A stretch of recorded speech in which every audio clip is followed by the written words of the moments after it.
మొంతా తుఫాన్ పై అప్రమత్తంగా ఉన్నామని తెలిపారు మంత్రి లోకేష్. 40 లక్షల మందిపై తుఫాన్ ప్రభావం ఉంటుందని చెప్పారు. కాకినాడ, కోనసీమ, పశ్చిమ గోదావరి, బాపట్ల, నెల్లూరు జిల్లాలపై తుఫాన్ ప్రభావం ఉంటుందన్నారు. సహాయక చర్యల కోసం అన్ని ఏర్పాట్లు చేశాం. 876 ర్యాపిడ్ రెస్పాన్స్ టీమ్స్ సిద్ధంగా ఉన్నాయని చెప్పారు మంత్రి లోకేష్.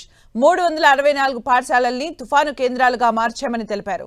అత్యవసరమైతే తప్ప ప్రజలు ఇళ్లలో నుంచి బయటకు రావద్దన్నారు. తుఫానుపై సీఎం, ప్రధాని, మంత్రులందరం సమీక్షిస్తున్నామని తెలిపారు.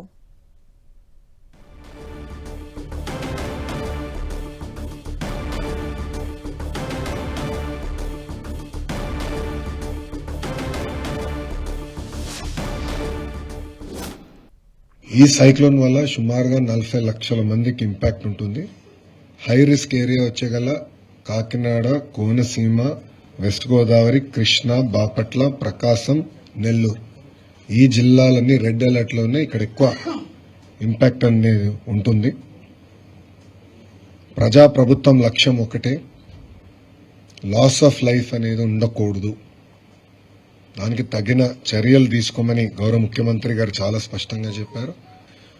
ప్రోయాక్టివ్ గా సుమారుగా 1328 గ్రామాల్లో ఎక్కడైతే ముంపు ఉంటుందో, ఎక్కడైతే ఇంపాక్ట్ ఎక్కువ ఉంటుందో అక్కడ ఇవాక్యుయేషన్ కూడా నిర్వహించడం జరిగింది.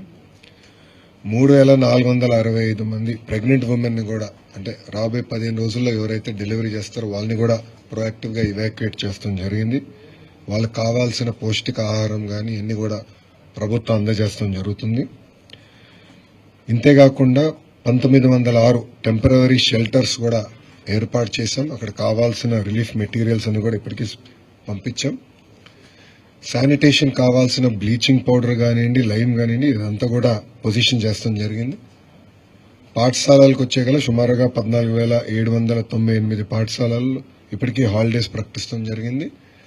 దీంట్లో 364 స్కూల్స్ ఏకంగా సైక్లోన్ షెల్టర్స్ గా మార్చడం జరిగింది. మత్స్యకారులు కూడా 29 వరకు వేటకెళ్ళకూడదు నిషేధం కూడా ప్రభుత్వం పెడతాం జరిగింది. యాక్టివిటీ సస్పెండ్ చేశాం. అన్ని చర్యలు తీసుకున్నాం. 11 ఎన్డీఆర్ఎఫ్ టీంలు, 12 ఎస్డీఆర్ఎఫ్ టీంలు కూడా ఏర్పాటు చేశాం. రిజర్వ్ టీమ్స్ కూడా ఉన్నాయి. అవసరమైతే ఆర్మీ కూడా హైదరాబాద్ లో కంటింజెంట్ ఉంది కానీ వాళ్ళు కూడా స్టాండ్ బై లో ఉన్నారు.